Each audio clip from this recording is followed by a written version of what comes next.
Nah, nanti gue bakalan share penghasilan gue dan nantiin. Kenapa gue berani? Karena pajak gue udah bener, udah rapi. Jadi gue share aja nggak masalah. Cuman balik lagi di sini gue bukan mau ngasih tahu, oh gue punya kekayaan segini, enggak. Cuman pasti ada yang lebih daripada gue. Cuman gue cukup pede sama gaya spending gue karena gue bisa mengumpulkan aset yang cukup banyak. Jadi biar yang lain-lainnya pada jago lah ngumpulin gitunya. Kita tunggu dulu, masih banyak yang join.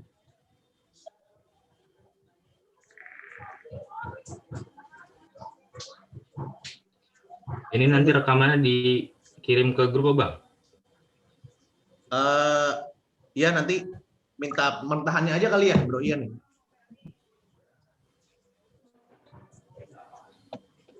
Mantap, punya kopi. Oke, ada berapa orang nih? 33. Tunggu 5 menit. Michael mau sharing dikit apa enggak? Di sini udah pada kerja ya pasti? Atau ada yang belum? Enggak, belum. Gue belum. Oh, mungkin nanti aja deh Bang, share itu. Kan kemarin ada yang nanya, di webinar kemarin aku ikut, ya, ada yang nanya sih, kayak kalau gaji UMR itu ngatur duitnya gimana? Kayak gitu-gitu. Nah, kan aku juga gajinya UMR. Ya Bang, kenapa? UMR sekarang berapa? Kalau di Makassar, 3-an Bang. Di Balikpapan 3 juga, di Jakarta 4 juta ya? 4, setahu gue 4,2 ya? Apa 4, berapa ya? Bekasi berapa, Wei? Bekasi 4,7. Berarti lebih gede ya? Di Kawasan. Karawang, besok kayak Karawang. Oke. Berarti sekarang uang 5 juta tuh udah berat banget ya? Rasanya ya, uang 5 juta sebulan tuh udah berat gitu loh. Iya nggak sih? Oke, kalau zaman gue 2016 UMR masih 3.200.000 Jakarta tuh gaji 5 juta udah enak gitu. Oke, gue mulai share ya. Nah, gue stream di sini. Oke.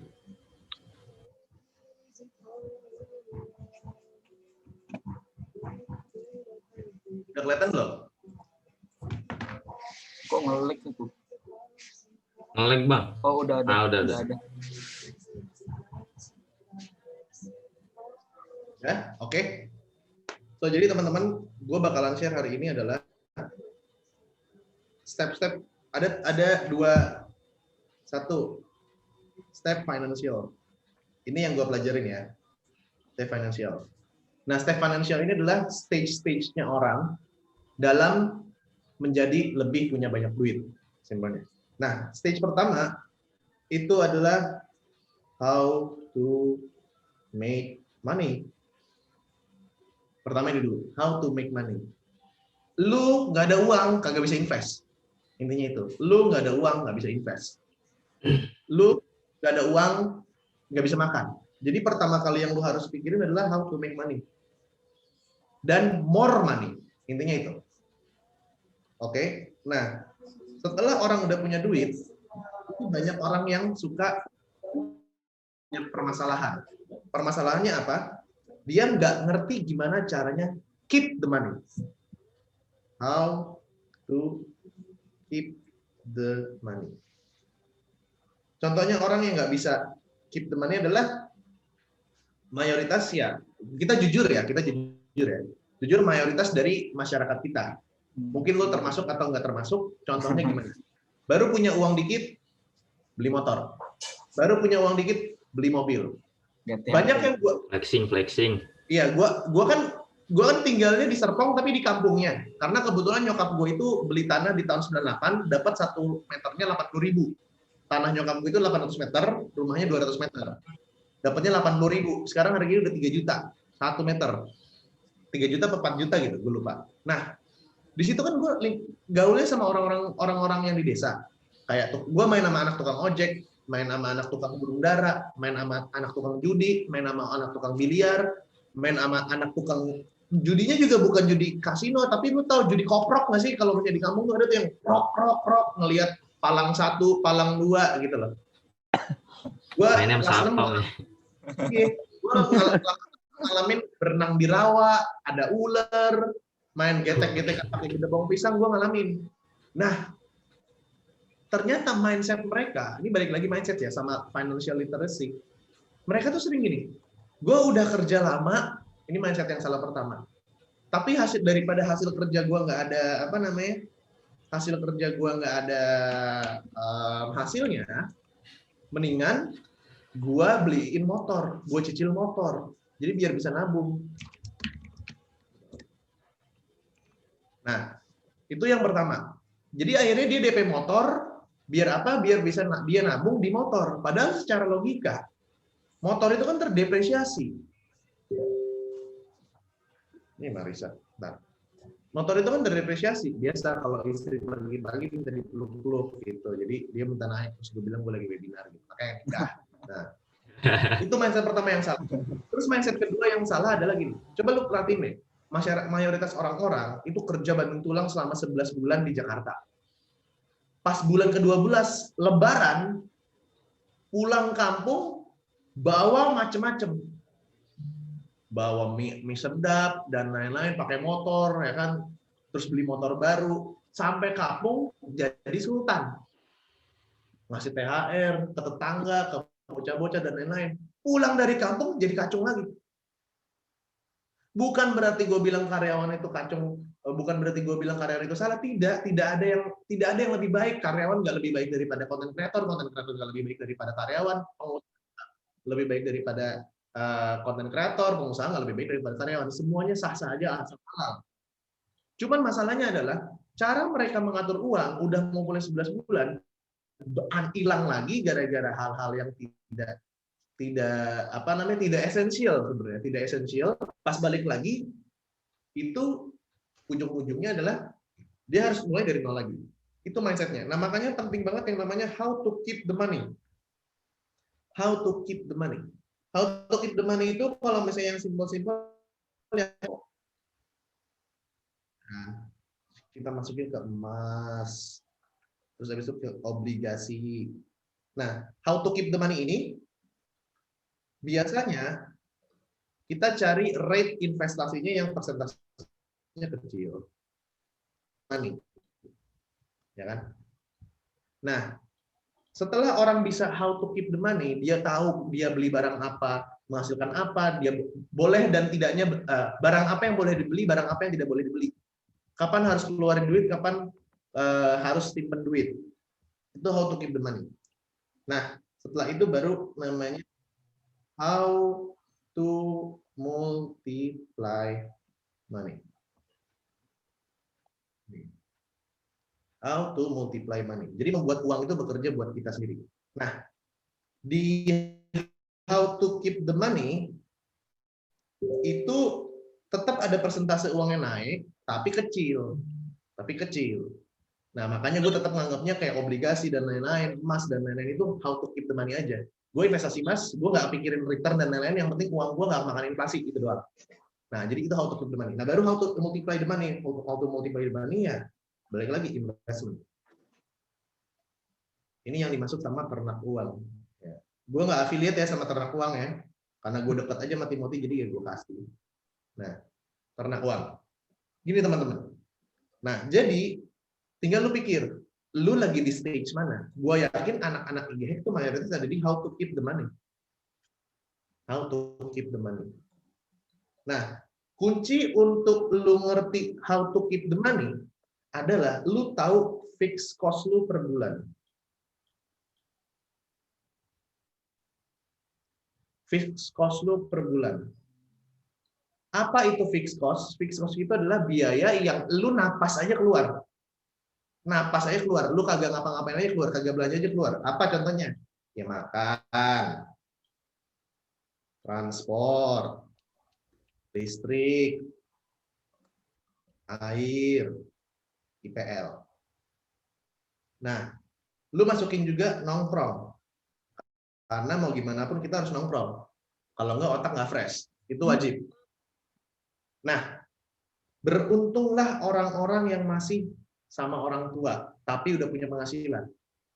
Dan makanya ini, gue nggak setuju sama orang-orang yang sudah punya penghasilan, masih tinggal sama orang tua, dan dia bilang, gue pengen mandiri, gue mau ngekos aja. Itu stupid menurut gue. Kecuali lingkungan di keluarganya toksik. Kecuali lingkungan keluarganya toksik. Kenapa stupid? Karena kalau lu tinggal sama orang tua, ini nggak ada. Ini nggak ada nih. Lu bener-bener pure cash lu buat lu. Nah, kalau pure cash lu buat lu bisa simpan money lebih banyak dan multiply money lebih banyak. Gitu. Sampai sini ngerti nggak? Paham nggak? Coba tulis Ya, dong. paham, Bang, paham. Paham. Paham. Ya, paham.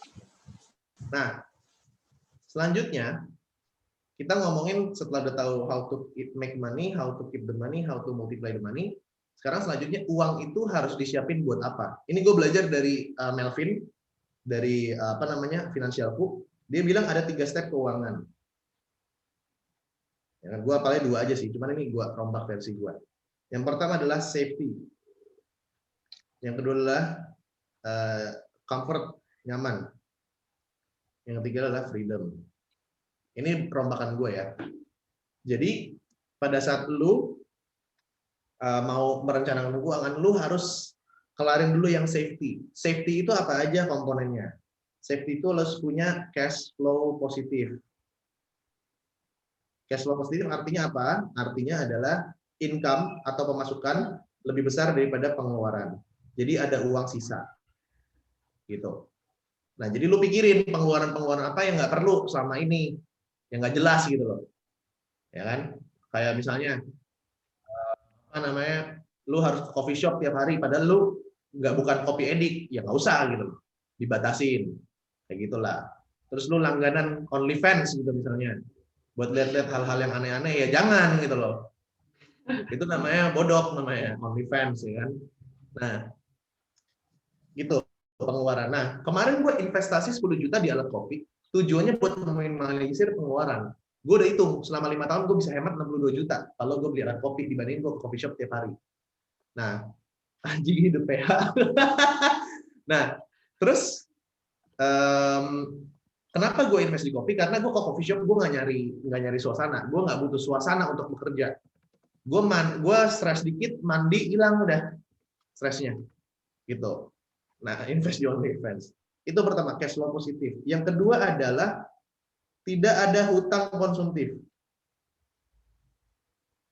Oke. Di tahun 2020 gue baru beli laptop 2. Ini gue apa adanya aja ya. Gue beli laptop MacBook Pro-nya Marisa 27 juta sama MacBook buat mak gue. Karena mak gue kan pakainya laptop bekas mulu dari dulu. Nah, bapak gue tuh sama keluarga emang gitu. Uang disimpan mulu, nggak dibeli-beliin. Cuman ya bagus juga. Itu gue beli cash. Nah, kenapa gue cash? Karena gue nggak mau ada hutang konsumtif, hutang yang tidak menghasilkan apa-apa. Kadang kan itu buat Marisa, itu buat istri, buat emak gue. Jadi itu kan jatuhnya hadiah. Jadi gue nggak ngutang. Tapi gue beli tab ini, gue ngutang 0%. Kenapa? Karena tab ini buat kerja. Jadi gue memanfaatkan biar cash flow gue nggak keluarnya terlalu banyak. Jadi gue ini utang. Dan juga setiap gua ngutang, belanja pakai kartu kredit, dan gue juga kan kartu kreditnya walaupun belum syariah, gue nggak pernah kena bunga ya. Setiap gue belanja kartu kredit, gue dapat miles. Apa itu miles? Miles itu adalah poin dari maskapai penerbangan. Kalau udah kekumpul berapa poin, bisa terbang ke luar negeri, naik bisnis kelas gratis, nggak keluar duit. Itu tujuannya. Itu hutang konsumtif. Yang ketiga adalah dana darurat. Nah, dana darurat itu maksudnya apa? Dana darurat itu adalah fixed cost per bulan yang tadi biaya hidup lo dikaliin titik-titik bulan. Kalau masih bujang, saran gue tuh 6 bulan. Kalau udah berkeluarga 12 bulan. Aldio, Togut punya 2 tahun. Jadi gue nggak dapat penghasilan selama 2 tahun, gue masih bisa hidup dengan fixed cost gue. Tanpa ada pusing-pusing. Itu. Jadi lu coba aja kumpulin dulu 6 bulan. Jadi misalnya lu 1 bulan tuh keluarnya 2 juta, ya berarti lu kumpulin dulu 12 juta. Sebelum lu kekumpul 12 juta, jangan head on. Intinya itu. Inilah yang membuat gue di tahun 2019 gue tidak beli apa-apa karena gue lagi ngumpulin itu, kayak gitu. Nah setelah dana darurat, habis itu gue lupa satu lagi apa ya? Ada dana darurat, asuransi kesehatan. Nah kenapa asuransi kesehatan? Karena misalnya lu lagi hidup nih ya, hidup bulan 1, bulan 2, bulan 3, bulan 4, bulan 5. Misalnya lu ngumpulin duit nih, dana darurat nih, misalnya 1 juta, 1 jokut gitu kan. Udah dapat 3 juta nih. Tiba-tiba lu sakit DBD atau sakit diare diare. Lu harus dirawat di rumah sakit. Sakit DBD, kalau gue sakit DBD 2 kali ya. Jadi gue tahu harganya berapa. Sakit DBD, kalau lu dirawat 7 hari di kelas paling rendah di rumah sakit, yang kelas paling rendah itu maksudnya bau pesing ya toiletnya ya. Bau pesingnya tuh sampai ke kamar-kamarnya ya. Dan di rumah sakit yang kelasnya bawah, kalau di Serpong ada namanya Asobirin ya. Asobirin. 7 hari lu dirawat dengan obat-obatan standar dan lain-lain, lu habisnya bisa 7 sampai 9 juta. 7 sampai 9 juta. Kalau lu mau kelasnya yang enak, satu kamar, terus habis itu ada apa namanya? Ada di dalam, itu habisnya bisa 12 sampai 17 juta. Kalau misalnya lu nggak punya asuransi, habis semua nih, dan lu jadi minus. Nah, makanya itu pentingnya asuransi. Gue pakai asuransi namanya, bentar ya, gue cari ya. Ini maaf, mana dompet gue? Oh, di atas. Gue pakai asuransi, ada Michael ya. Gue pakai asuransi, gue pakainya tradisional, jadi nggak pakai unit link. Kenapa? Karena masalah riba. Kenapa gue juga nggak pakai syariah? Karena syariah juga asuransinya diinvestasikannya ke investasi-investasi yang gue nggak tahu kan. Jadi gue pakainya sistem asas kolektif aja. Gue pakai asuransi yang preminya per bulan 500.000, pertanggungannya per tahun berapa ya? 10 miliar apa 15 miliar gitu, apa 10 miliar deh kalau nggak salah. 10 miliar. Jadi ya gue pakainya itu. Dan gue nggak pakai asuransi jiwa. Kenapa nggak pakai asuransi jiwa? Karena menurut gue yang paling penting itu kesehatan buat ngamanin arus kas. Dan kalau asuransi jiwa, karena gue muslim, gue mikirnya kayak gue nggak percaya amat sama Allah ya. Ya udahlah, gue nggak pakai asuransi jiwa. Dan gue mikirnya kalau saya gue punya anak nih, gue belum punya anak. Misalnya gue mati gitu, kan orang mikirnya anak gue nanti gimana dan lain-lain. Mungkin karena gue masih naif ya, gue belum punya anak, gue mikirnya gini doang. Ya udah, anak gue suruh belajar sendiri lah cari duit, gimana sih? Masa ngandelin bapaknya, kan gitu. Gitu, itu pikiran gue. Nah, jadi pertama kali cash flow positif, tidak ada hutang konsumtif, dana darurat, dan asuransi. Itu penting banget. Lu harus catat. Nah, ini dulu untuk yang save money. Comfort itu nanti baru mikirin, gue lupa, investasi jangka panjang.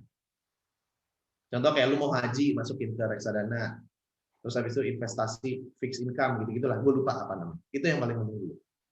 Nah, tujuan kita invest di saham adalah biar uang kita bertumbuh. Ya. Nah, ada strategi yang gue lakukan pada saat gue kerja. Jadi ini waktu gue era Deloitte ya. Deloitte. L-nya 2 apa T? Gue lupa, bodo amat. Gue era Deloitte nih. Ini gue kerja di Deloitte. Di Deloitte, jabatan gue adalah associate. Associate itu apa? Paling rendah lah di Deloitte. Nah, gaji gue di tahun 2016 itu 5,5 juta. Lumayan gede dong. Buat buat fresh graduate. Tapi lemburannya itu bisa 4 sampai 7 juta sendiri. Jadi gue bisa take home pay itu THP ya, take home pay itu gaji gue berapa? Itu dari 8 juta sampai 13 juta. Ini rata-rata. Lu tahu sebulan gue pakai duitnya berapa? 2,5 juta. Gue cuma pakai doang. Gue cuma pakai gaji gue 2,5 juta. Nah, cara ngaturnya gimana? Ini gue kasih tahu cara ngaturnya. Jadi gue punya dua cara model keuangan untuk mengatur. Yang pertama buat pemula, yang kedua yang udah bisa mengontrol ego. Nah ini buat ngatur pemula ya. Simpelnya kalau pemula, lu misalnya dapetin income ya, gaji, udah lu bagi dua aja. Satu buat hidup, satu lagi buat invest. Invest minimal berapa? Minimal 10% deh. Lu belajar aja dulu deh, 10%. Kalau yang belum bisa nabung. 10% aja, lu pakai tabungan dan jangan dipakai buat apa-apa. Itu. 10% aja dulu. Sisanya hidup nanti lu foya-foya boleh. Foya-foya gitu kan. Clubbing, ya terserah lu lah mau ngapain lah. Atur aja. Gitu kan. Nah, catatan kedua, investasi yang 10% ini tidak boleh diberikan barang. Tidak boleh diberikan barang. Jangan kayak mayoritas kita, zaman dulu sebelum literasi finansial bagus. Nabung setiap hari 1 juta, dapetin 10 juta, ujung-ujungnya beli apa? Beli jam, beli tas. Hilang lagi duitnya tuh, itu salah. Kalau lu mau beli jam, harganya 10 juta, lu bikin tabungan baru. Tabungan jam. Nah, lu taruh lagi 10%. Ini nggak apa-apa. Tapi yang ini tidak boleh diutak-atik sama sekali. Ini nggak boleh diutak-atik.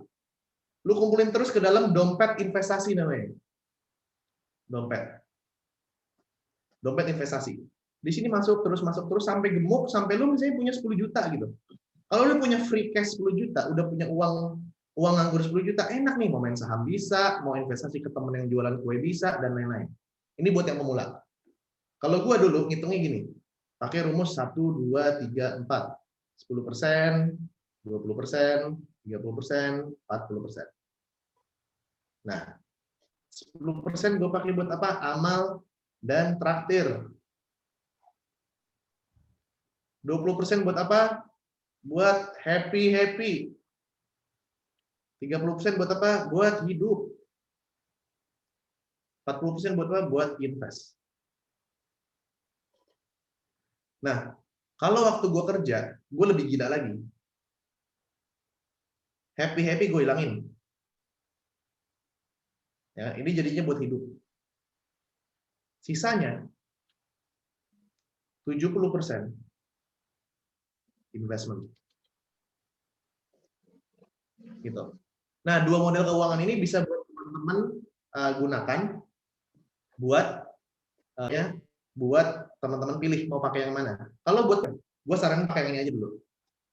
Yang nabung minimal 10% buat invest. Gitu. Nah, itu fase Deloitte ya yang gue lakukan. Nah, habis itu fase content creator. Fase content creator itu terbagi menjadi 3, sorry.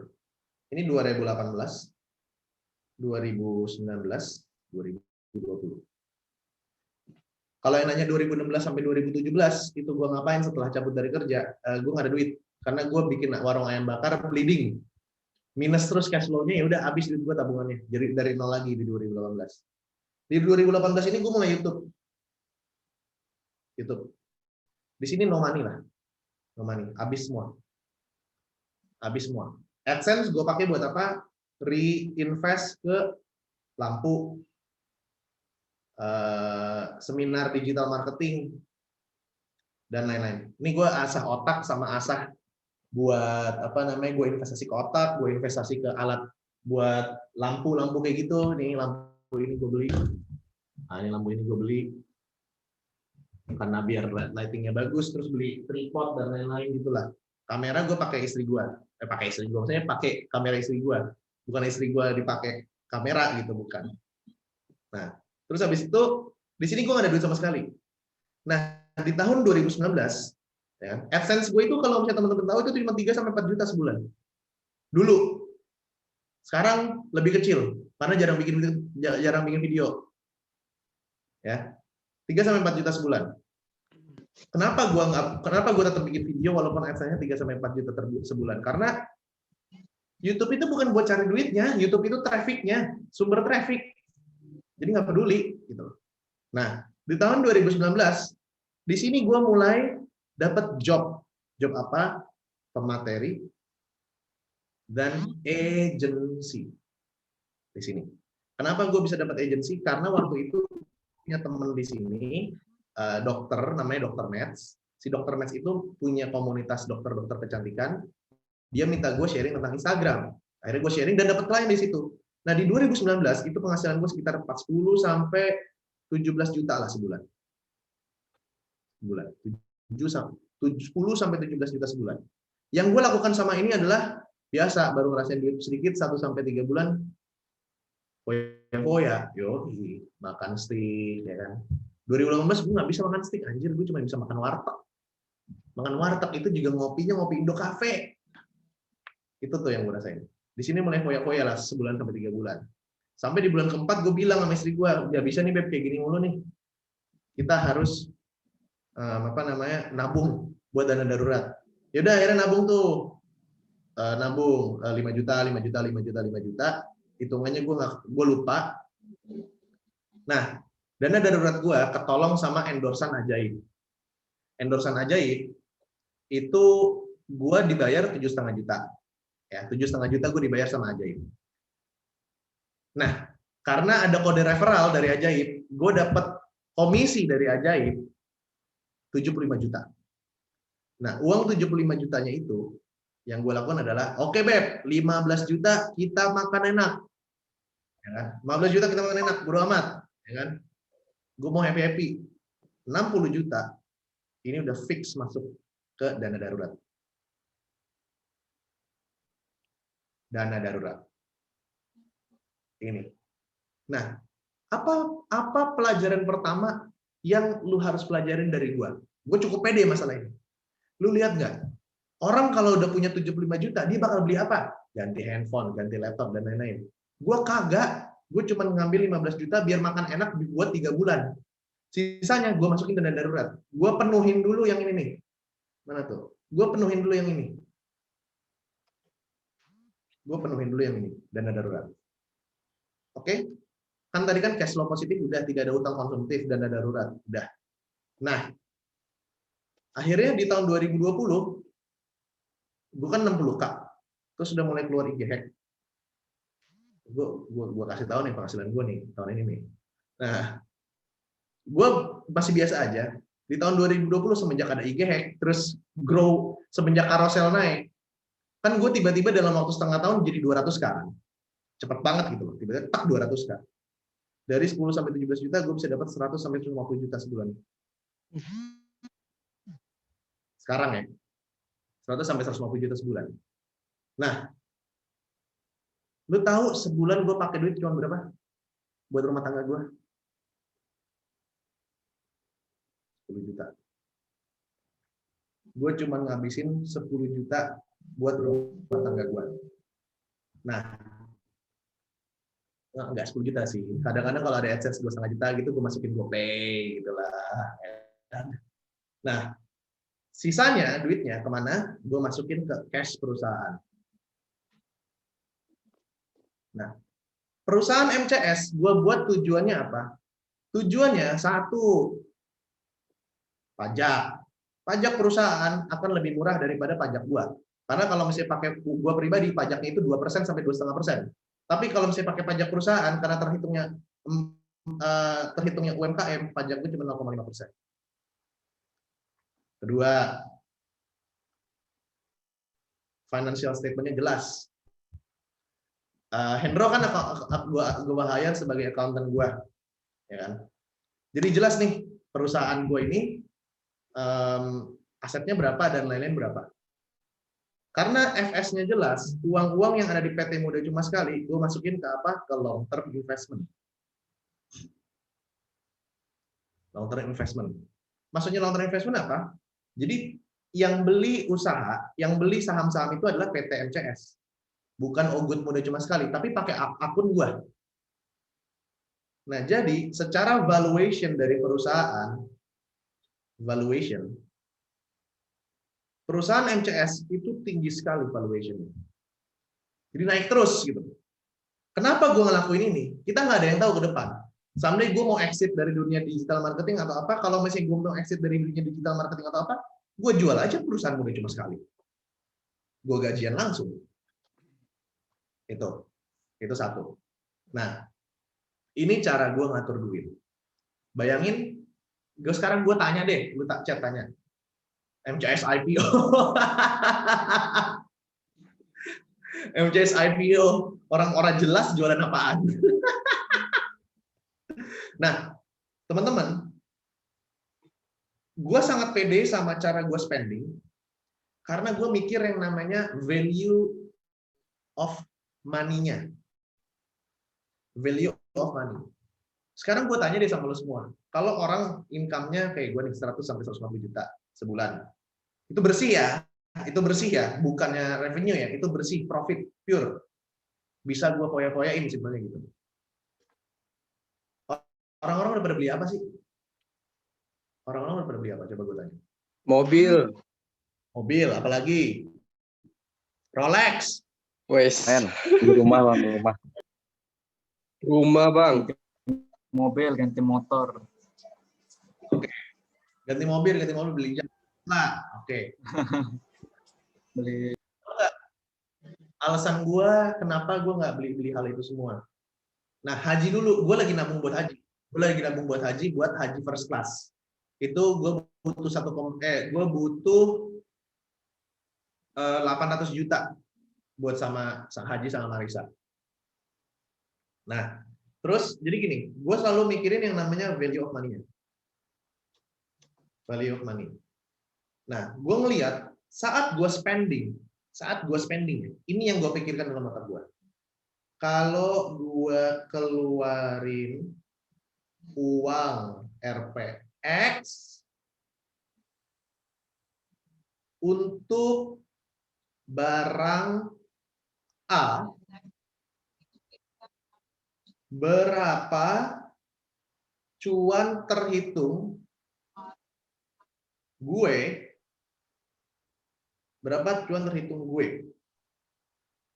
dalam periode tertentu. Oke. Nah, cuan terhitung ini bisa dibagi menjadi dua. Cuan itu nggak harus selalu duit, walaupun sebenarnya itu cuan itu duit sih kalau istilah orang Cina. Tapi cuan itu jadi dua. Satu, intangible cuan sama tangible cuan. Tangible cuan ya pastinya ada nominalnya, rupiah, bisa KPI-nya jelas, ada numbers. Kalau intangible cuan, ini yang nggak bisa dihitung sama numbers. Ya. Nah, contoh, ini gue nge-freeze nggak kan? Enggak. Contoh tangible cuan. Tangible cuan ya. Misalnya gue endorse selebgram. Misalnya ya buat muda cuma sekali. Potensi kenaikannya misalnya 1.000 followers. Ya kan? Saat ini followers gue misalnya 199K. Pada saat naik 200K, ada face value atau efek psikologi dari brand ngelihat followers gue 200K. Padahal kan cuma beda 1.000 kan. Alhasil ini bisa naikin endorsement. Berapa persen? Gitu ya. Ngerti ya tangible cuan ya? Nah, kalau intangible cuan, hitungan numbernya adalah gini. Contoh gue beli kemarin alat diving. Alat diving itu total gue beli juta. Sebenarnya ini kalau menurut orang-orang sampah. Ngapain beli alat diving?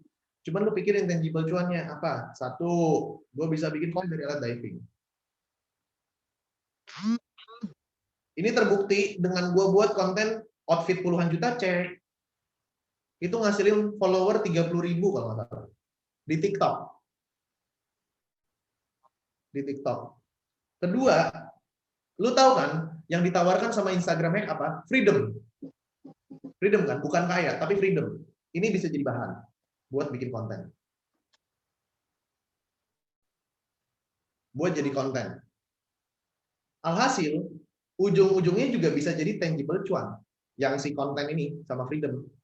Tangible cuannya adalah apa? Followers naik, artinya endorsement naik dong. Endorse naik.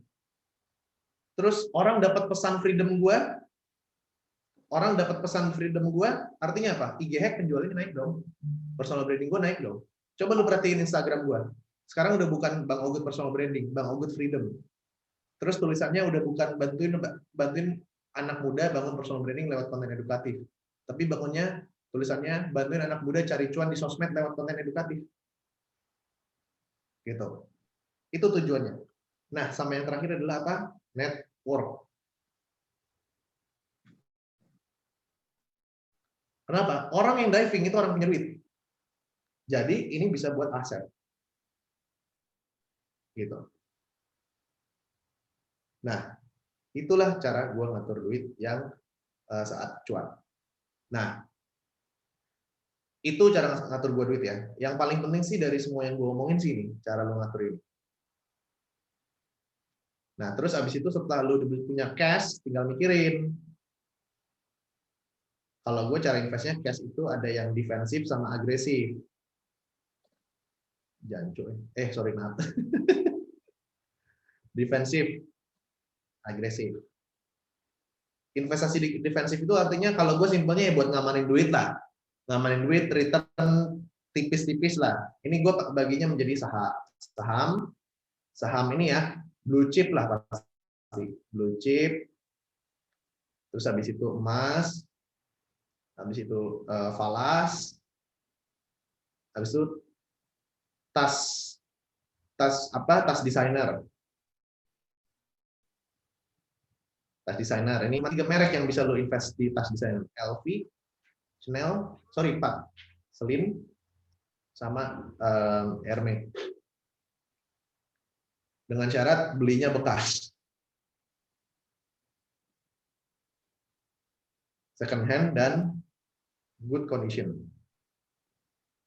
Ini sama nanti mungkin gue mau masuk ke jam. Jam cuman Rolex, Happy, terus sama Patek. Gitu, itu defensif. Nah, agresifnya gue masukinnya ke invest saham. Saham news driven. Jadi kayak sekarang nih lagi green energy, ya kan? Kira gue tuh udah cuan beli 800. Nah, invest saham news driven. Jadi kayak kemarin gue lagi mulai investasi saham, gimana cara lebih agresif. Terus gue investasi di bisnis orang lain gue invest. Terus bisnis gue sendiri gue buka lagi invest. Sama apalagi ya? Udah itu aja sih. Ini cara gue invest. Jadi ya udah begitu. Nah, lo harus pentingin pada saat lo invest di ini nih. Cash lo mau taruh di defensif apa agresif. Nah, ini yang tadi gue caranya. Nah, karena udah ngerti cara ngomongnya, selanjutnya kita akan ngomongin tentang si invest saham news driven ini sama Michael dan Hendra. Nah, sampai sini ada yang mau tanya dulu nggak nih sebelum kita lanjut ke si Hendra atau Michael? Ini gue stay-in ya di tab-nya biar lo bisa lihat.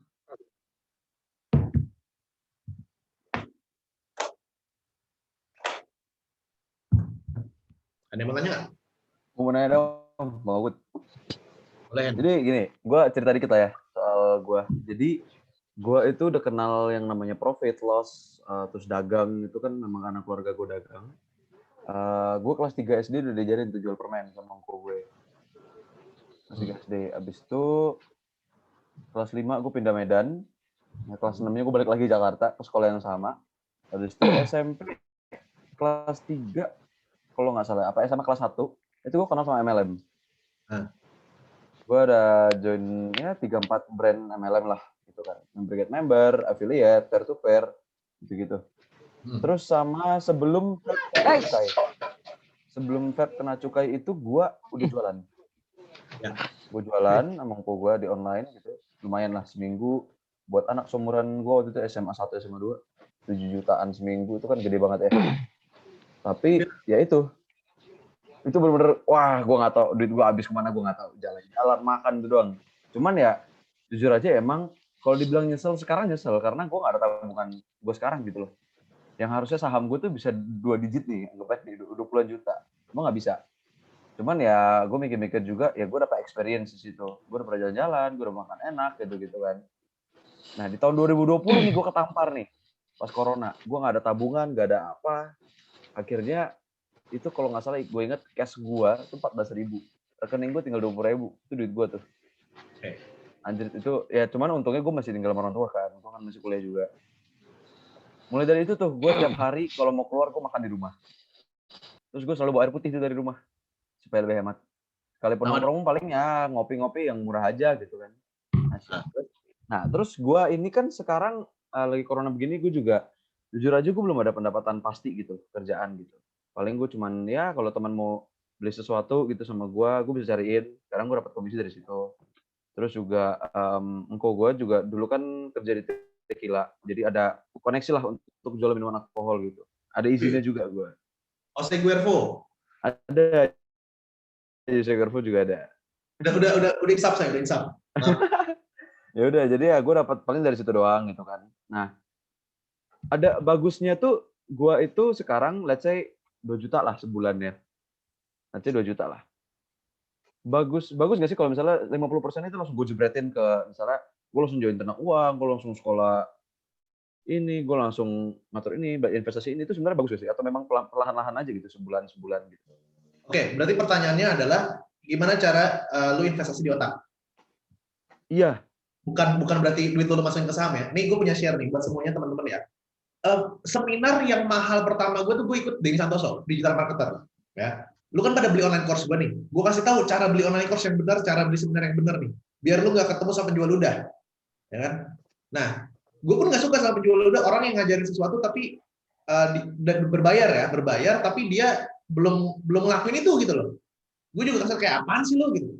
Cara filternya gimana? Cara filter gue gini. Gue jawab ini dulu ya, cara filter online course-nya. Gue jawab Hendra dulu. Kalau lu pakai 1 juta buat invest di otak lu dan lu masih umur segini itu bagus banget. Cuman lu harus ngerti gimana caranya. Dan 50% buat invest otak itu oke banget. Ya kan? Jangan 100%, jangan 70%, karena 50%-nya lu buat happy-happy. Kalau lu nggak happy, otak lu nggak bisa belajar.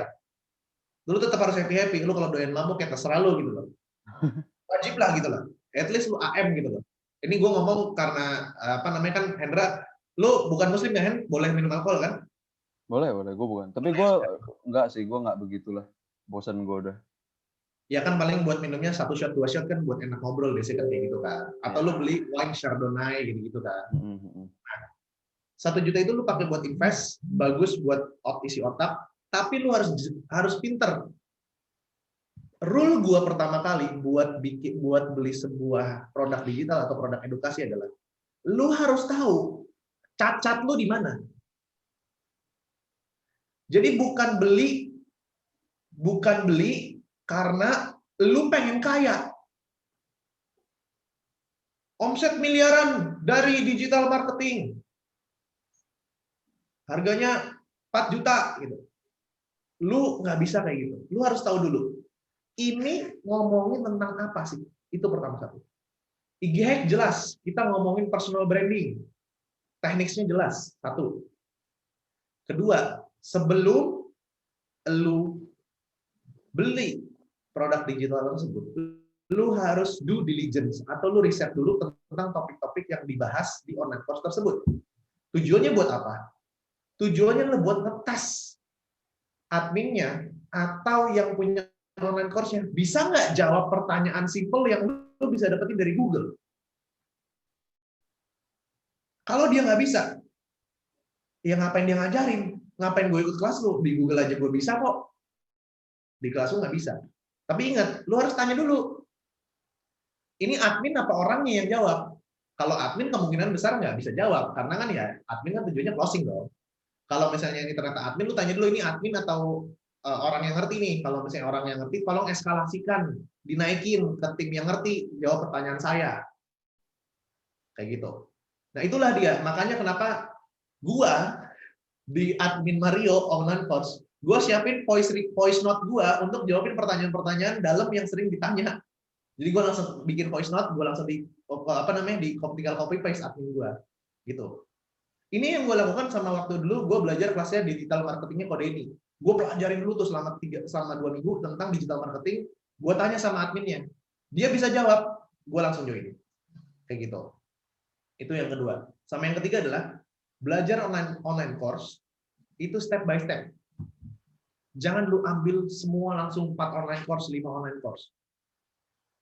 Lu boleh ambil online course selanjutnya kalau apa? Kalau lu udah ngerti big picture-nya. Big picture terus artinya apa? Konsepnya ini gimana sih? Intinya ini tuh gimana sih? Nanti tinggal baru tambahin. Itu cara gue join online course. Nah, buat Hendra, kalau misalnya lu mau belajar saham, lu belajar dulu fundamental sahamnya dulu. Lu cari course yang ngajarin fundamental sahamnya dulu. Gua ini bukunya, saran gua lu beli buku dulu. Mana buku gua? Bentar ya, gua ambil dulu ya. Mantep tuh bro, invest di kepala, bagus. Yo, apaan tuh aurat bang? Bang Ogut pakai hot pen. Oh nggak lihat gue. Tapi gue itu loh, kalau deposito itu buat muslim, ya buat umat muslim riba itu karena bunga ya? Iya, karena deposito iya, kan karena bunga. Minjemin uang gitu kan untuk orang juga usaha gitu. Ya jadi istilahnya tuh kita nggak ngapa-ngapain tapi dapat uang gitu loh. Iya. Oh, tapi kalau misalnya invest di perbankan swasta kayak BCA gitu kan itu juga pendapatannya dari kredit juga kan? Itu nggak bisa dong berarti. Sama. Riba juga. Termasuk riba dong. Betul. Kecuali bank syariah ya. Betul. Ada boy. Gue juga ada beli buku Bang Agut. Kemarin gue beli Multibagger si Rifan Kurniawan yang tulis. Oh ya udah. Nah, terus juga cuman ya oke sih. Semenjak itu gue pindah dari day trader tuh yang beli pagi jual sore itu. Aduh binomo. Hati gue dak-dikduk tuh. Udah cut loss sana sini. Apa namanya? Ya udah itu sarannya. Jadi boleh banget. Gue kepanjangan ya ngejawab pertanyaan lo yang simple gitu doang ya. Maaf. Enggak. Santai. Gitu sih. Jadi nggak apa-apa. Emang di usia lu tuh harusnya investasi otak dulu. Trust me. Investasi otak lu. Kalau misalnya lu bener ya pakai cara yang 3 tadi ya, lu tahu lu mau bahas apa, ya kan? Bukan berarti lu main asal ikut seminar bisnis ratusan miliar dari digital marketing, lu nggak tahu apa-apa, cuman lu pengen 100 miliarnya doang. Itu nggak works. Lu harus tahu lu cacatnya di mana. Kedua, lu tadi apa tuh gue ngomongnya? Oh, lu udah do the research, tanyain sama orangnya dan benar. 3, ya lu harus pahamin lu konsepnya baru lu beli lagi. Itu bakalan menjamin akan ada return on investment-nya. Itu jawabannya. Kemarin gue juga sempat baca Bang, yang Bursa Efek Indonesia itu, IDX. Mereka itu ada IDX, Indonesian Stock Exchange. Mereka itu ada jual course gitu juga buat belajar saham buat pemula gitu kan. Gue rencana pengen ikut, cuman cepet doang bayar 100.000 doang. Itu gue dapat e-sertifikat gitu. Karena gue mikirnya kalau misalnya let's say ini kan ya gue kan belum banyak juga nih followernya, ya kan. Kita kalau nanti udah banyak dan gue ngomongin sesuatu tentang saham, ya at least gue ada sertifikat itu. Boleh. Loh, gue mikirnya ke situ sih. Step awal, tapi ujung-ujungnya porto lu sih yang dilihat. Lu main berapa? Porto lu berapa? Pasti ujungnya gitu. Iya pasti gitu. Oh, iya sih. Kalau nggak porto, persentase profit loss lu. Lu tinggal bilang, gue masih mahasiswa, gue karena gue masih belum banyak duitnya, gue konsentrasinya sama persentase profit sama loss gue. Jadi nggak usah takut, banyak yang bisa diotak-atik. Gitu. Ada lagi? Nambahin. Nah tadi kan ini kan kita bahas investasi layar ke atas kan. Nah kemarin aku tuh ikut webinar bahas money management juga. Nah, terus ini ada kata-katanya yang bagus sekali nih. Kalau mau jadi orang kaya tapi tidak bisa punya pola pikir orang kaya, kalian bisa kaya tapi tidak lama. Paham nggak? Betul itu. Nah itulah kenapa investasi leher kaki itu penting karena gini ya. Kalau biasa orang nanya kan aku kasih gambaran kayak gini. Ini bukan ngejek ya, tapi anggap deh tukang becak misalnya. Terus ada nih yang lemparin 100 juta nih langsung. Kalau dia nggak tahu kelola uangnya itu, ya sebentar aja uang 100 juta itu sebentar aja hilang gitu. Itulah kenapa investasi layar tacu itu penting. Jadi ya gitulah, mending selagi mudah belajar dulu. Gitu. Banyakin investasi layar tacu. Betul banget. Gitu. Gue ngeliat DB, gue kira Eno Bening. Kayak Eno Bening deh. Oke, ada lagi yang mau nanya sebelum kita masuk ke saham, si Hendra sama si Bang, nggak ada ya? Ada bang, satu bang. Oh ya, bro Tolip.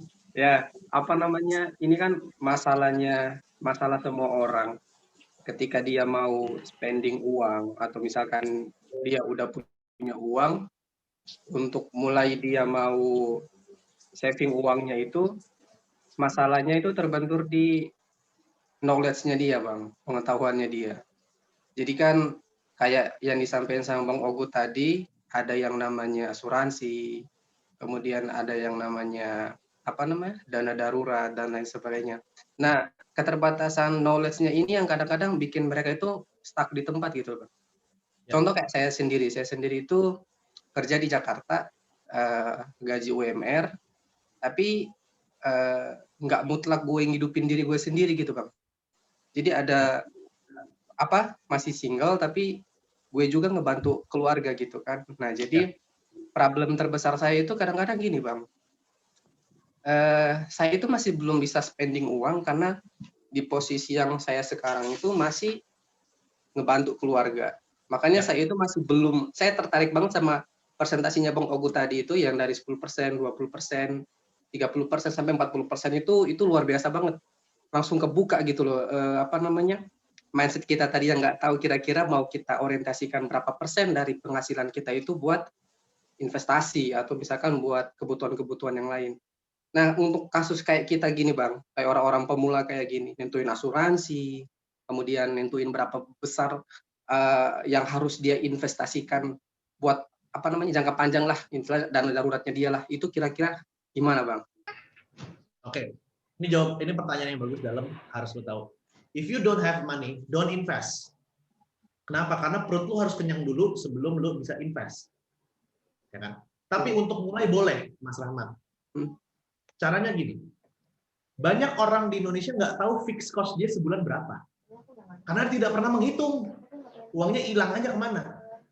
Nah, saran buat Mas Rahmat, coba Mas Rahmat hitung-hitung deh. 1 bulan itu wajibnya Mas Rahmat itu keluar duit berapa buat Mas Rahmat sendiri sama buat keluarga Mas Rahmat. Dibedain kata-kata wajib nih. Ini kata bapak saya nih ya, kata bapak gue nih. Wajib itu apa sih?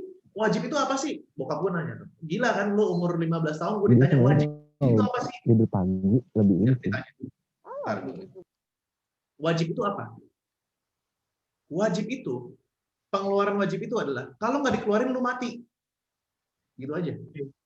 Makan, listrik, ya kan? Pulsa mati dong, mati komunikasinya dan mati ya. Banyak orang yang salah, pengeluaran yang sebenarnya tidak wajib dimasukin ke wajib. Contohnya, nongkrong. Nongkrongnya lu hitungnya di kafe. Padahal untuk yang saat ini penghasilan gua, ya nongkrongnya di warung. Jangan di kafe. Ngapain lu beli kopi susu kayak gitu, lu bisa minum Indo kafe. Karena lu pantasnya masih minum Indo kafe. Kita harus sadar pantasnya kita berapa sih? Kayak gue nggak beli mobil, nggak beli nggak beli Rolex, walaupun gue mampu, belum beli. Kenapa? Karena gue belum pantas gue beli ituan.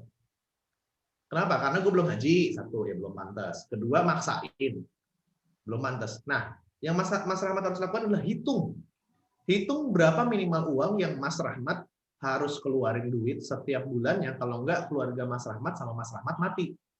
Dan welfare itu apa ya?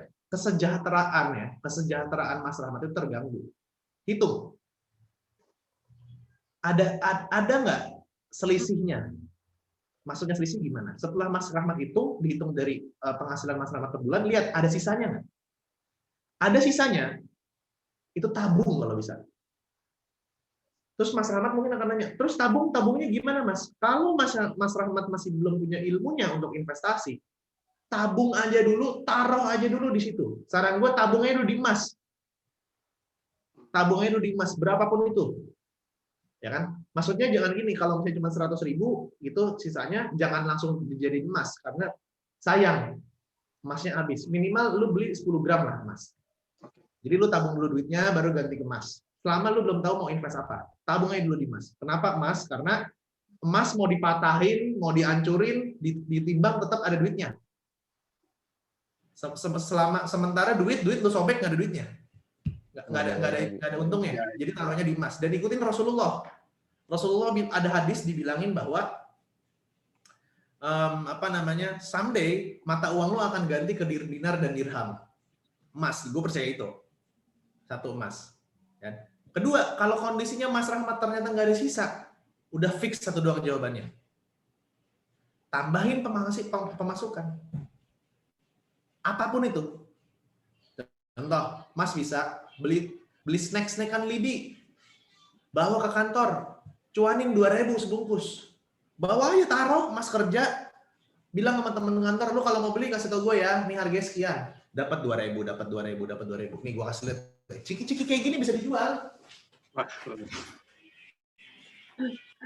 Iya boleh tuh. Dulu gue pas SMA juga kok beli makaroni itu kayak makaroni ngehe tau kan? Yang itu gue jualin 2.000 gitu, lumayan. Beli ginian aja. Lu beli ginian, bawa ke kantor, lu bawa aja makan gitu kan ya. Makan, ya kan. Lu mau nyobain kan nih, gue baru beli snack enak banget nih, ya kan. Tapi lu udah stok di rumah. Mas Rahmatnya masih ada nggak, Mas? Masih Bang. Ada. Coba stok di rumah. Besokannya lu bawa seplastik, taruh aja di kantor. Bilangin taruh aja di plastiknya, kasih stiker Tom and Jerry tuh. Satunya Rp 15.000, ya kan? Nanti orang bayar ke lu. Ya Bang. Siap. Itu gue lakuin dari umur 14 tahun. Waktu itu gue magang di sales Toyota Auto 2000, gue bikin coklat, gue taruh coklatnya yang beli sales. Cuan gue bisa mabok tiap minggu gue gara-gara itu dulu ya. Itu doang. Satu. Kedua, lu udah ikut IGH kan? Sambil lu kerja, sambil lu bawa ini kan lu nggak perlu tawarin, lu tinggal taruh aja di meja. Basinya juga lama, 6 bulan sampai 7 bulan. Selanjutnya lu bangun personal brand. Gitu. Nah, IGH ini adalah online course buat nambahin penghasilan lu biar nanti bisa invest. Gitu aja, Mas. Siap Bang. Jadi masih mulainya cuma 2. Lihat uang lu lebih apa kurang, kalau lebih ditabungin. Kedua, pastinya harus tambahin income. Gitu. Kalau misalnya duitnya belum cukup, belum ada ilmunya, jangan masuk ke investment dulu. Ambil aja dulu emas paling gampang. Udah. Gitu Mas Rahmat jawaban. Siap. Thank you Bang. Kalau mau reseller bisa nih gua. Tiga marketing Harvard nih. Oh, gue tuh ada yang nanya tuh, si Karana beli emas di mana tuh? Mana? Itu di chat. Setahu gue di Tokopedia ada nggak sih? Ini bukan emas kalau ya? gini. Kalau untuk muslim ada ketentuan untuk beli emas. Beli emas itu nggak boleh ada jangka waktunya. Jadi kayak beli hari ini besok dikirim nggak boleh. Terus harus di majelis yang sama. Majelis yang sama tuh berarti di tempat yang sama. Nah, gue nggak tahu kalau beli emas di Tokped gimana, karena kan ada masa kirim kan. Iya. Nah, kalau saran gue beli aja di Antam. Beli aja di Antam, tunggu sampai 10 gram. Kenapa tunggu sampai 10 gram? Kalau misalnya nggak 10 gram, ada potongannya, persentasenya, potong pajak lu gede, jadi nggak ada nilainya emas lu. Tunggu sampai 10 gram dan beli emasnya, jangan pakai NPWP.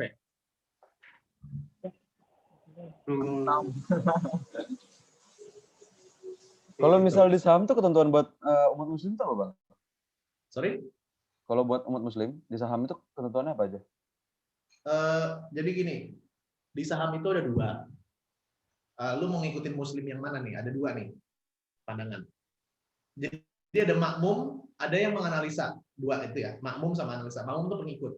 Jadi di muslim itu lu agama apa, Hen? Buddhis gua. Buddhis. Buddha. Yang Katolik ada? Adrian Katolik. Michael Leoni. Katolik itu kan punya kayak persatuan ini ya, Pope, ya kan?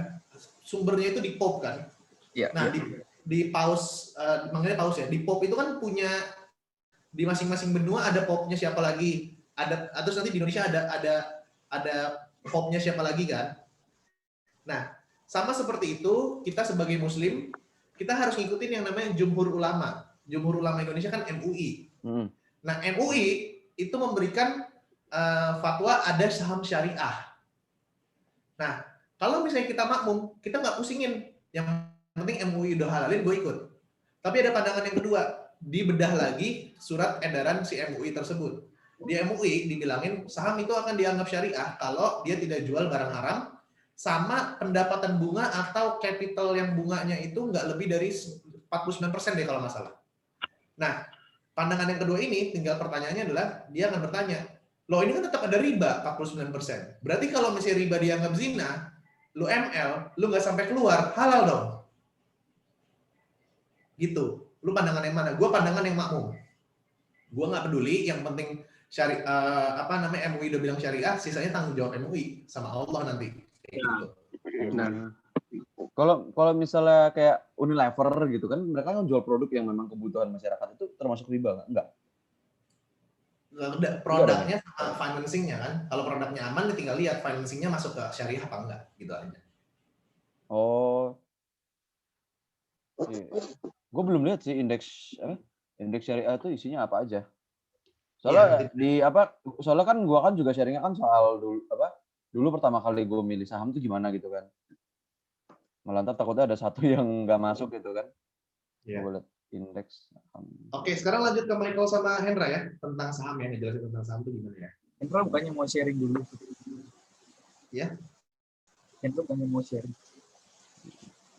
Nanti saya sebentar ya, mau tanya juga. Oh, lu mau tanya, Jan? Ya udah lu tanya dulu, kelarin gua. Gini, kan saya masih tinggal sama orang tua dan belum punya penghasilan gitu. Tapi saya sering dikasih uang jajan gitu, biasa 100.000 per bulan. Itu apa saya mesti kayak investasi dulu atau saya tetap belanja gitu? Oke, kalau buat Fauzan umur berapa? 20 tahun. 20 tahun. Fauzan belajar nabung aja dulu. Tapi tabungannya jangan diapa-apain, itu aja dulu. Oke. Saya punya tabungannya 500.000 sih, Bang. Iya, naikin sampai 10 juta lah, coba tes dulu. Nabung dulu sampai 10 juta baru mikir. Oke. Itu ada siapa itu di belakang, baru mandi. Oke. Fauzan belajar nabung aja dulu ya. Iya. Oke, so gue akan kasih waktunya ke si Hendra dan Michael untuk sharing tentang saham. Masih semangat ya teman-teman ya? Coba tulis di chat dong. api ini obor. Mana nih api? Oh iya, nggak ada. Tulis aja api gitu ya. Api. Oh ya, ini gue kan buat PPT ya, buat ngejelasin ya. Memang lumayan agak banyak tulisan. Entah kalau misalnya memang malas baca ya udah nggak usah baca. Gue bakal jelasin pakai kata-kata gue. Soalnya nanti takutnya ada yang mau minta apa segala macam kan, lu bisa baca sendiri. Wah, ebook bisa jadi ebook ya. Oke, ya sudah. Waktu dan tempat kami persilahkan Hendra dan Michael. Ini gue gimana caranya? Ini. Nah, ini nama gue di IG Hacks. Gue pakai ini. Sebelumnya tuh gue kepikiran investasi, tapi yang di tengah ini Z. Kelihatan nggak nih kursor gue gerak nih? Iya, gerak. Ya, itu investasi ala Gen Z lah. Cuman udah ada yang pakai. Dan ini biodata gue buat yang belum kenal gue. Gue lahir di Balikpapan ya. Sekarang dari tempatnya si Bang Ogut sekarang nih. Nah, gue kaget ngelihat data di mana jumlah investor di Indonesia itu meningkat setiap tahunnya. Lumayan banyak nih. Ya. Apalagi di tahun 2020, kemarin tuh gue baru lihat TikTok itu ada kurang lebih 4 juta orang sekarang. Udah nyentuh kepala 4 nih. 4 juta orang investor retail di pasar modal. Gitu. Nah, cuman yang menjadi kabar buruknya adalah semakin banyak orang-orang yang nggak tahu saham, langsung terjun, beli karena disebut sama orang. Gitu. Itu salah satu masalah yang menurut gue cukup fatal ya, karena kerugiannya itu bisa gede, gitu. Kerugiannya bisa gede. Nah, gue bakal ngebahas dari yang paling kecil dulu soal saham, yaitu definisi saham ya. Ini akan gue bahas dari 13 hal yang akan gue bahas. Karena gue kalau investasi itu gue harus tahu dulu nih, investasi gue tuh kemana. Gue harus tahu dulu saham itu apa? Bukan untungnya dari mana ya, dari saham itu apa dulu gitu. Reksadana itu apa dulu gitu. Kalau gue mau ngomong, kalau misalnya kayak seminar ya gue harus tahu gitu kan, bisnis misalnya tentang marketing ya, gue harus tahu marketing itu apa dulu, dari definisi awalnya dulu. Nah, sederhananya saham itu bukti kepemilikan perusahaan, ya, bukti kepemilikan perusahaan. Jadi kalau misalnya gue beli, ya gue punya perusahaan itu, gitu. Cuman kalau perusahaan-perusahaan besar, ya kita cuma paling 0,00 sekian persen gitu. Nah, ini gue kasih contoh yang lebih simpel lagi, ya. Lu buat bisnis kopi bertiga sama temen lu, modalnya 100 juta nih. Lu taruh 30 juta, si A taruh 40 juta, dan si B taruh 30 juta. Saham yang lu miliki, bukti kepemilikan sebuah perusahaan lu ya, kepemilikan perusahaan lu itu 30 juta dari 100 juta, yaitu 30%. Itu perhitungannya kalau di saham. Nah, begitu juga dengan si A, 40 juta dari 100 juta, berarti dia punya 40%. Ketika nanti nilai kopinya ini meningkat, toko kopinya meningkat, sama, dia juga bukan lagi 30 juta dari 100 juta. Kalau naik nilainya menjadi 200 juta, berarti dia punya 60 juta di situ. Belum lagi kalau misalnya ada pembagian keuntungan, kan tiap hari cuan tuh, tiap hari kan jualan, tiap bulan penutupan closing, ya kan pembukuan, ada cuan nih lumayan gitu dibagiin. Nah, dibagiinnya sesuai porsi masing-masing. Kurang lebih saham tuh kayak gitu. Nah, tapi saham yang bisa kita beli, yang saham kita lagi ramai omongin ini, itu saham-saham yang sudah IPO, perusahaan IPO, atau sudah dia anggapannya sudah mempublikasikan perusahaannya, go public, simpelnya itu begitu. Nah, jadi kenapa perusahaan IPO? Ini gue kasih alasannya ya. Jadi kalau perusahaan itu kan butuh dana buat ngejalanin perusahaannya, ya. Bisa aja dia ada investor yang nyuntikin dana. Kenapa tadi? Ada suara? Enggak ya? Oke, gue lanjut ya.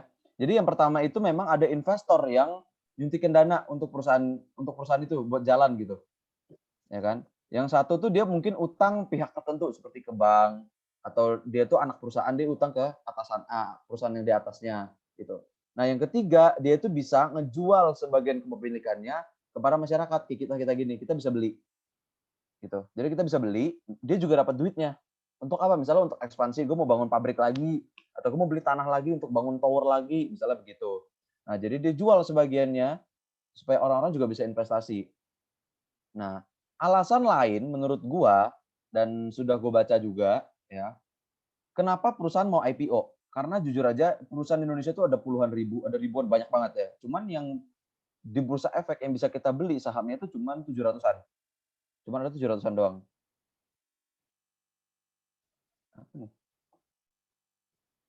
Nah, kenapa perusahaan ingin IPO? Yang pertama ya, supaya disorot publik. Karena pada umumnya perusahaan-perusahaan yang publik itu lebih disorot sama media. Misalnya kayak CNBC, kita lihat nih saham perusahaan Unilever, perusahaan BCA, ya kan, Bank BNI gitu-gitu, mereka lebih sering disorot sama publik gitu. Nah, kalau misalnya mereka itu citranya baik, nah citra mereka juga bisa tambah naik dengan disorotnya publik itu. Gitu. Gue lanjut ya. Nah, berapa sih minimal investasi kalau misalnya bingung nih, gue punya uang 1 juta, bagusnya investasi saham apa misalnya gitu, atau gue bingung nih mau investasi saham, minimal gue harus punya duit berapa ya gitu. Nah, kalau pembelian saham di Indonesia itu minimal tuh 1 lot atau 100 lembar nih, 100 lembar di sini. Nah tuh, nih 100 lembar. Jadi kalau misalnya ada kalau misalnya ini ada harga yang ditampilkan di kanan ini harga per 1 lembarnya. Yang dimana kalau kita mau beli 1 lot sebuah perusahaan, ya 1 lot itu kali 100 di sini nih. Berarti ini 54.500. Ini 318.000 dan seterusnya. Ya. Jadi saham itu ada juga yang harganya 50. Jadi bisa juga investasi 5.000. Cuman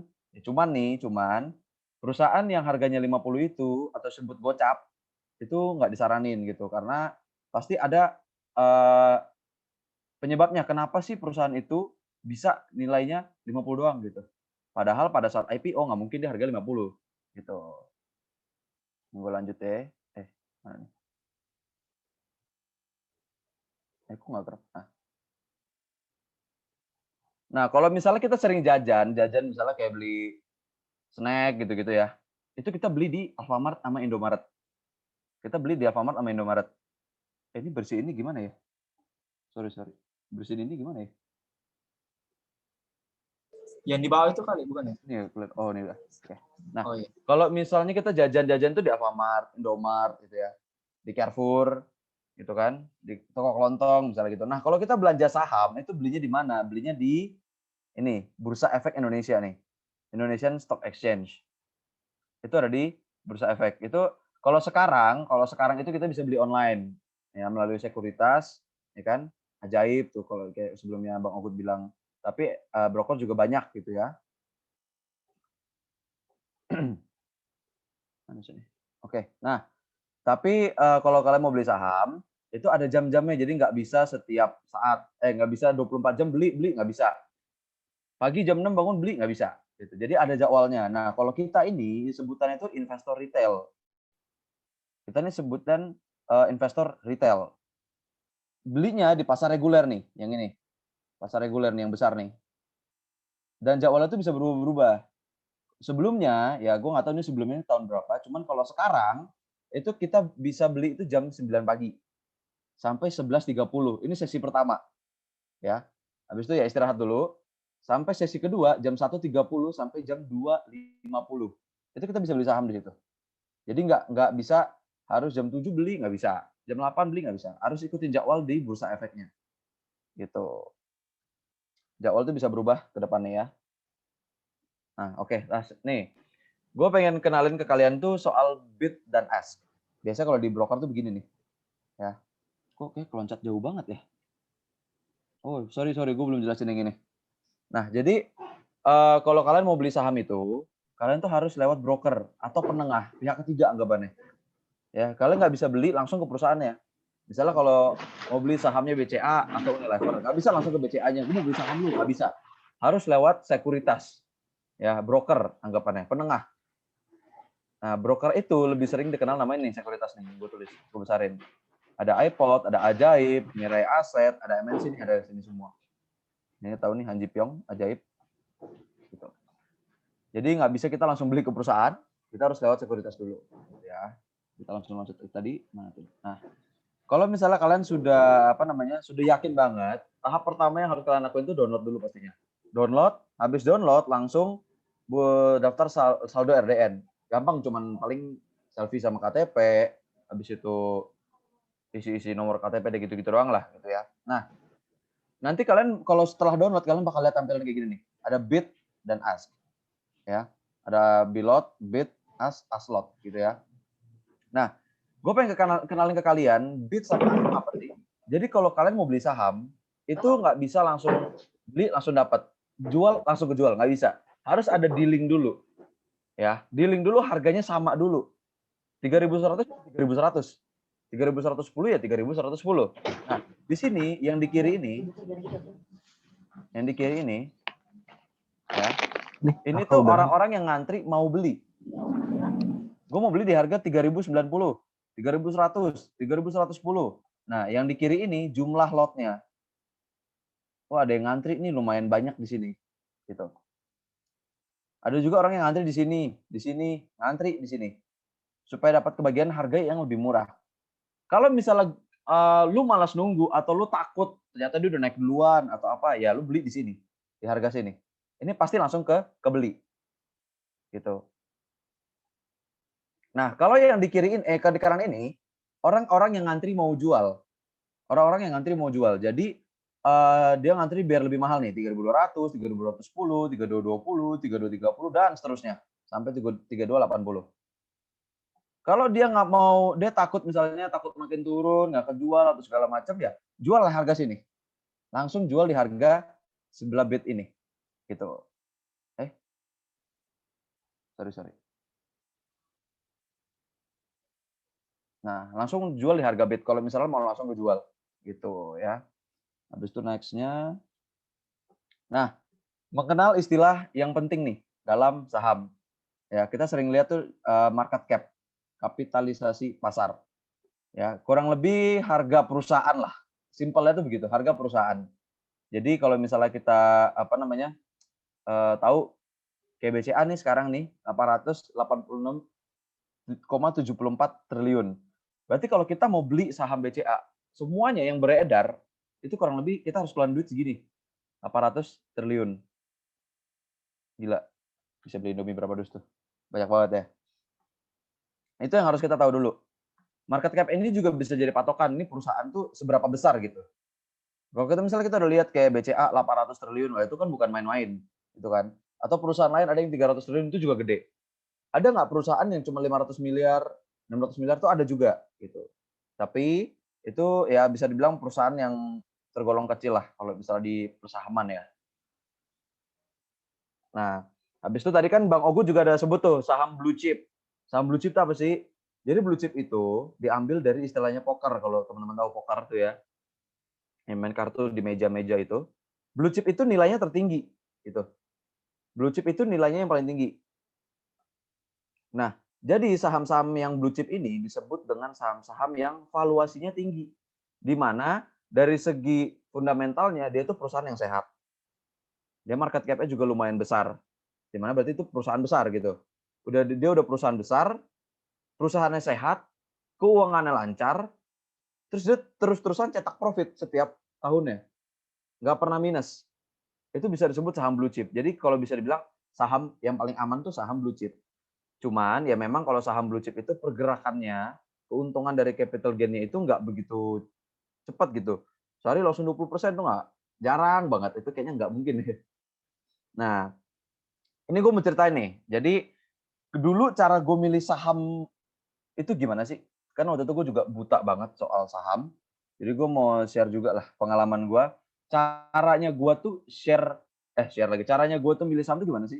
Jadi waktu itu gue sempat nonton Rifan Kurniawan. Jadi Rifan Kurniawan tuh ngejelasin kalau lu mau milih saham, dari tahap paling pertama deh, lihat produk-produk sekitar lu.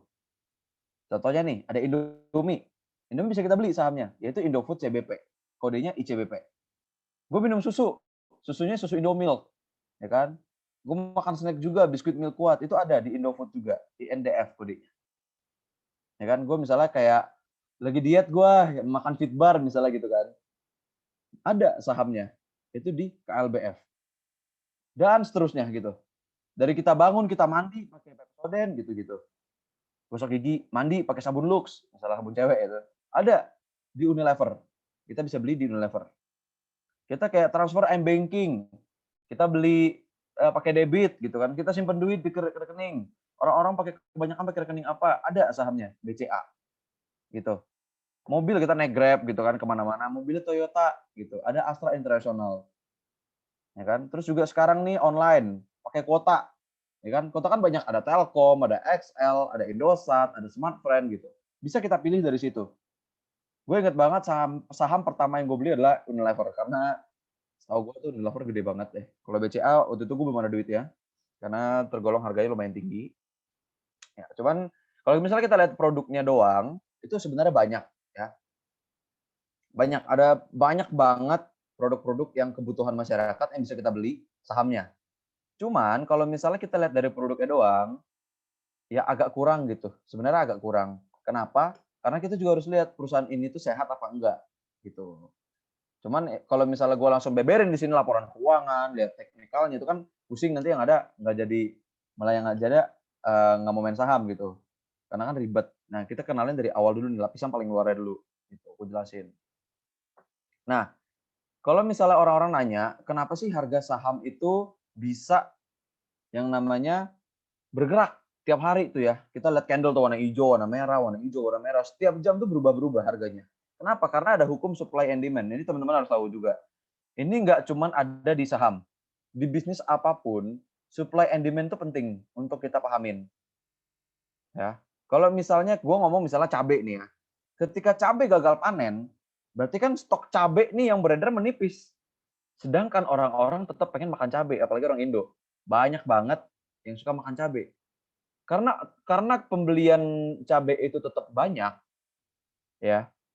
Cuman karena gagal panen jadinya sedikit stoknya, itu yang membuat harga naik. Kenapa kita sering tuh ya, pada saat Lebaran, Tahun Baru, ya kan, harga-harga pada naik. Kenapa? Karena orang-orang misalnya Lebaran pada masak. Jadi pembelian minat beli orang terhadap cabai meningkat. yang mengakibatkan harganya naik. Nah, saham juga begitu. Kalau misalnya suatu perusahaan itu memang bisa dibilang hoax lah ya, dari berita dia hoax, menjadi banyak yang ingin beli saham itu, ya itulah yang membuat harga saham bisa naik jauh. Begitu juga dengan kalau sudah orang-orang mau jual banyak, karena mungkin ada isu atau ada apa gitu ya, itu yang membuat harga saham turun. Itu namanya hukum supply and demand, dan itu teman-teman harus tahu. Gitu. Nah, ini gue mau kasih tahu 2 tipe pemain saham. Ada trader sama investor.